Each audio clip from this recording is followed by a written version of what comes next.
Hello दोस्तों, नमस्कार दोस्तों। मेरे चैनल डेली उपाय पर मैं आप सबका स्वागत करती हूँ। दोस्तों, आज के दिन हम वीडियो में देखेंगे कि तुलसी माता जी की कथा क्या होती है। कार्तिक मास के दौरान तुलसी माता के पूजन का बहुत ही ज़्यादा महत्व है। इसीलिए कार्तिक मास के दौरान जो भी तुलसी माता की महिमा गायन या फिर कथा का पाठ करता है तो उसे बहुत ही ज़्यादा पुण्य प्राप्त होता है। तुलसी माता की कथाओं को सुनने मात्र से और कहने मात्र से इंसान को कई गुना लाभ मिलता है और वो अपने सारे पाप कर्मों को नष्ट कर लेता है। इसीलिए कार्तिक मास में तुलसी माता की कथाओं का बहुत ही विशेष महत्व माना गया है। तो आज की वीडियो में मैं आपके सामने तुलसी माता की और एक बूढ़ी औरत की कथा लेके आई हूँ, जिससे कि आप सब लोग ध्यान से सुने और अपने पापों को आप इस कथा को सुनने से नष्ट कर सकते हैं। तो चलिए दोस्तों, अब बढ़ते हैं वीडियो की तरफ। वीडियो में आगे जाने से पहले आप मेरी वीडियो को लाइक करें, शेयर करें और अगर आप मेरे चैनल पर नए हैं तो आप मेरे चैनल को सब्सक्राइब करें। तो दोस्तों, तो आज हम सुनते हैं तुलसी जी की कथा। जी हाँ दोस्तों, कहा जाता है कि एक बार एक गांव में एक बूढ़ी माई रहती थी। वो रोज़ तुलसी माता जी के पौधे में जल डालती थी, मतलब रोज़ तुलसी माता को सींचने जाती थी। जब भी वो तुलसी माता के सामने जाती, उनमें जल अर्पित करती, दीप दान आदि करती, धूप बत्ती करने के बाद वो तुलसी माता के कान में रोज़ कुछ कहकर जाती। वो तुलसी माता से कहती, हे तुलसी माता, सत्य की दाता, मैं एक वृद्ध स्त्री हूँ, मुझे बहू दे, तू पीली धोती दे, मुझे मीठा ग्रास दे, बैकुंठ में वास दे, तुम मुझे चंदन का काठ दे और मुझे अच्छा राज दे, मुझे तो खाने में दाल भात दे और एकादशी के दिन तुम मुझे कान्हा जी का कंधा दे। ये सब बातें वो रोज़ तुलसी माता से आकर उनके कान में कहती और उनके सामने रोज़ धूप बत्ती दीप दान करने के बाद उनको जल से सींचने के बाद ये सब प्रार्थना उनके सामने करती। जब वो बुढ़िया रोज़ रोज़ आती और इसी तरह से कहती तो ये सुनते सुनते जो तुलसी माता थी वो सूखने लगी। तुलसी माता का जो पौधा था वो बुरी तरह से सूख गया। जब कृष्ण जी ने तुलसी की इस अवस्था को देखा तो बहुत ही हैरान हुए। तुलसी को इस तरह सूखते देखकर कृष्ण जी से रहा ना गया। उन्होंने जी ने तुलसी माता से पूछा कि हे तुलसी, तुम सूख क्यों रही हो? तुम इस तरह से क्यों होती जा रही हो? इस तरह पूछने से तुलसी माता ने कृष्ण जी से कहा कि आप मुझसे मत पूछिए, मैं बहुत ही तंग आ चुकी हूँ। उन्होंने पूछा कि क्या बात है? वो कहने लगी, तुलसी माता कृष्ण जी से कहती हैं कि मुझे कुछ समझ नहीं आ रहा है, मैं बहुत परेशान हूँ। कृष्ण जी बोले कि आप अपनी चिंता मुझे बताएं, इसका समाधान मैं करूँगा। तुलसी माता कहती हैं कि मेरे पास एक रोज़ बुढ़िया आती है, वो मुझे रोज़ जल से सींचती है, मेरे सामने धूप बत्ती दीप दान आदि करती हैं और रोज़ आने के बाद मेरे कान में एक बात कहकर चली जाती हैं। तो कृष्ण जी कहने लगे कि इसमें चिंता की क्या? तो तुलसी माता कहने लगी कि चिंता की बात तो ये है कि जो भी कान में मुझे वो बुढ़िया माई कहती है मैं उसकी वो सब बातें पूरी कर दूंगी, लेकिन जो वो मुझसे मांगती है कि एकादशी के दिन तू मुझे कान्हा का कंधा दे, ये बात मैं उसकी कैसे पूरी करूंगी? तो ये बात सुनकर कृष्ण जी तुलसी माता की हंसने लगे और कृष्ण ने उनसे कहा, तुलसी माता से वो कहने लगे कि तुम उसकी बातें पूरी कर देना। कृष्ण कहते हैं कि बूढ़ी मैया को कंधा देने के लिए मैं आ जाऊंगा, तुम बुढ़िया माता से ये कह देना, तुम घबराओ मत और चिंता मत करो, मैं उसकी ये इच्छा पूरी कर दूंगा।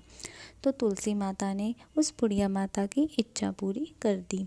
एक दिन वो बुढ़िया माई मर गई। जिस दिन वो बुढ़िया माई मर गई तो उस दिन सारा गांव इकट्ठा हो गया, क्योंकि सारा गांव जब उनकी अर्थी उठाने लगा तो उस बुढ़िया माई की जो अर्थी थी वो किसी से भी उठाई ना गई। जो वो अर्थी थी बहुत ही भारी हो चुकी थी।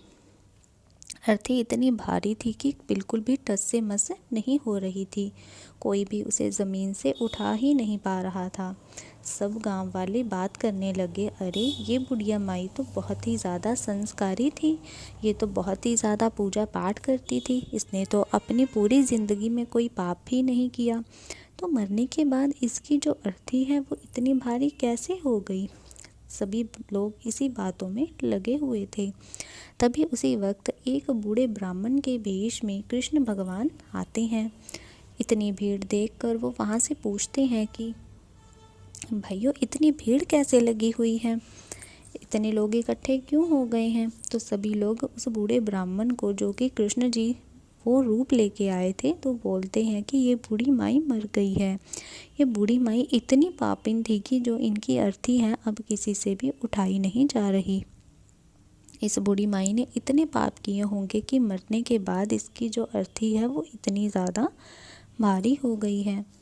तो कृष्ण भगवान ये सुनते ही वो कहने लगे कि रुको, मुझे बूढ़ी माई के कान में कुछ कहने दो। वो तभी कृष्ण भगवान उस बूढ़ी माई के कान के पास जाते हैं, तो उसे कहते हैं कि हे बूढ़ी मैया, तू अपने मन की कर ले, तो मेरी बात ध्यान से सुन। वो उसे कहते हैं कि हे बूढ़ी माई, ले तू पीला पीताम्बर ले, मिट्टी का तू क्या कर, तुम एक मीठा सा ग्रास ले, बैकुंठ में तू वास ले, और तू चंदन का काठ ले, तू अच्छा राज ले, और तू अच्छा सा दाल भात ले, और तो एकादशी के दिन मेरा कान्हा जी का कंधा ले। यह सब सुनते ही जो बूढ़ी मैया की अर्थी थी वो बहुत ही हल्की हो जाती है।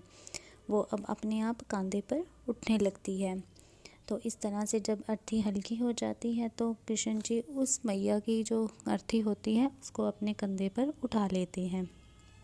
इस तरह से जो बूढ़ी मैया होती है, तुलसी मैया का पूजन करने से और एकादशी के दिन कृष्ण जी का कांधा पाकर अपने सारे बुरे कर्मों से हाथ धो लेती है और उसके सारे जो बुरे कर्म हैं वो ख़त्म हो जाते हैं और उसको मुक्ति मिल जाती है। इस तरह से वो भगवान के लोक, जो कि वैकुंठ लोक कहा जाता है, वैकुंठ लोक को पहुंच जाती है। जिस तरह से हे तुलसी मैया, हे कृष्ण भगवान, जिस तरह से आपने उस बूढ़ी मैया की लाज रखी है, इसी तरह से आप इस कथा को सुनने वाले और कहने वाले और कथा में होंगारा भरने वाले सभी भक्तजनों की लाज रखें। इस तरह से अगर कोई भी व्यक्ति कार्तिक मास के दौरान भगवान कृष्ण, विष्णु जी की और तुलसी माता का पूजन करता है तो उसे बड़े बड़े पापों से मुक्ति मिल जाती है और उसका जो जीवन है सुख और समृद्धि से भर जाता है। तो कार्तिक मास में तुलसी माता की कथा सुनने से जो लोग हैं वो अपने बुरे कर्मों को ख़त्म कर कर अपना मोक्ष प्राप्त कर सकते हैं मृत्यु के पश्चात और वैकुंठ धाम जा सकते हैं। जो भी लोग कार्तिक मास के दौरान तुलसी माता के सामने अपने पितरों का भी स्मरण करते हैं, उनके नाम से कोई पूजा पाठ करते हैं, तो उनके जो पितृ हैं वो भी मोक्ष को प्राप्त करते हैं और भगवान के लोक में जा सकते हैं। इस तरह से तुलसी माता की इतनी ज़्यादा महत्ता मानी गई है कार्तिक मास के दौरान। तो सभी लोगों को, सभी भक्तों को तो कार्तिक मास के समय में तुलसी माता का पूजन सुबह शाम अवश्य करना चाहिए। स्त्रियां ये ज़रूर याद रखें कि उन्हें बाल खुले नहीं छोड़नी है और उन्हें अपना सर ढक के रखना है और पीरियड्स के दिनों में भी आपको तुलसी में जल नहीं देना है। जिस दिन आप ऐसी कोई बात होती है तो आप अपने घर के किसी और सदस्य को बोल सकती हैं कि वो तुलसी में जल दें और उनके सामने दीपदान करें। अगर आपके घर में तुलसी का पौधा नहीं है और आप ला भी नहीं सकती हैं किसी वजह से, तो आप क्या कर सकती हैं कि अगर आपके घर के आसपास किसी भी घर में, आपके पड़ोसी के घर में कोई तुलसी का पौधा रखा है तो आप वहां जाकर तुलसी के पौधे में जल अर्पित कर सकती हैं और दीपदान भी उनके घर में पड़े जो तुलसी के पौधे के सामने कर सकती हैं। आपके मन में सिर्फ श्रद्धा होनी चाहिए। ये ज़रूरी नहीं है कि तुलसी का पौधा आपके घर में ही पड़ा हो तभी आपको फल मिलेगा। लेकिन अगर आपके घर में नहीं है तो मैं आपसे यही कहूँगी कि इस कार्तिक मास के दौरान आप अपने घर में तुलसी का पौधा ज़रूर लाएं। घर में तुलसी का पौधा होना बहुत ही ज़्यादा शुभ माना जाता है। अगर किसी भी सनातनी के घर में तुलसी का पौधा नहीं है तो वो किस तरह से पूर्ण रूप से सनातनी हो सकता है और उसे मिलने वाले पूजा के जो लाभ हैं वो अधूरे रह जाते हैं। घर की स्त्रियों को सुबह अच्छी तरह से स्नान आदि करके तुलसी माता के सामने धूप बत्ती और पूजन करना है। शाम के समय भी जब आप तुलसी माता के सामने दीपदान करेंगी या पूजन करेंगी तो उस समय भी आपको स्नान आदि के बाद ही ये धूप बत्ती और दीपदान करना चाहिए। और दोस्तों, आपको ये ध्यान रखना है कि देसी घी से ही या फिर तिल का तेल होता है, आप उससे दिया जलाएं। इसके अलावा आप उसमें गोल बत्ती ही यूज़ करें इस दिए को जलाने के लिए। तो इन छोटी छोटी बातों का आपको ज़रूर ध्यान रखना है। कार्तिक मास में आपको तुलसी माता की असीम कृपा प्राप्त हो सकती है अगर आप इन छोटी छोटी बातों का ध्यान रखती हैं। तुलसी माता का जो पौधा है, ध्यान दें कि वो ज़्यादा सूखने ना पाए। अगर आपके घर में तुलसी माता का पौधा है जो बहुत ही सूख चुका है और उस पर बहुत ज़्यादा मंजरी आ गई है तो आप उसको काट दें या फिर हाथों से उस मंजरी को हटा दें। और अगर दोस्तों कभी भी आप तुलसी का पत्ता तोड़ते हैं तो आपको नाखूनों से नहीं तोड़ना चाहिए, इस तरह से नहीं नोचना चाहिए। बहुत ही हल्के से अपनी उंगलियों की सहायता से आपको तुलसी का पत्ता तोड़ना चाहिए। और कभी भी जब आप तुलसी पत्र का सेवन करती हैं तो आपको तुलसी पत्र चबाना नहीं है, आपको उसे निगल जाना है। दांतों के तले बिल्कुल भी तुलसी पत्र ना चबाएं। तो दोस्तों, इन सभी बातों का आपको ध्यान अवश्य रखना है। कार्तिक मास में ये जो तुलसी माता की कथा की बहुत ही ज़्यादा महत्ता मानी गई है। अगर आप कार्तिक मास के दौरान तुलसी माता की कथाओं का वर्णन करती हैं, उनकी कथाओं को मनन करती हैं, सुनती हैं या किसी से कहती हैं तो इससे आपको तुलसी माता की असीम कृपा प्राप्त होती है। बूढ़ी मैया और तुलसी माता की इस कथा का मनन और आपको चिंतन ज़रूर करना चाहिए। जो भी व्यक्ति इस तुलसी माता की कथा को सुनता है, श्रवण करता है, उसके जो तमाम जो पाप होते हैं वो ख़त्म हो जाते हैं और उसे माता की असीम कृपा मिलती है। उस घर में हमेशा सुख समृद्धि बनी रहती है और अकाल मृत्यु कभी नहीं आती है। उस घर में कभी भी आर्थिक तंगी की समस्या नहीं आती है और जो पति पत्नी हैं उनका जो दाम्पत्य जीवन है वो बहुत ही सुख से चलता है। और अगर किसी के घर में किसी भी बच्चे के विवाह में देरी आ रही है, कोई दिक्कत आ रही है तो वो देरी भी दूर होती है। और अगर आपके किसी बच्चे में शादी हो चुकी है घर में और उनके दाम्पत्य जीवन में मुश्किल आ रही है तो आप भी उन्हें यही सलाह दें कि उन्हें कार्तिक मास में तुलसी माता की पूजा करनी चाहिए। हरे कृष्णा दोस्तों।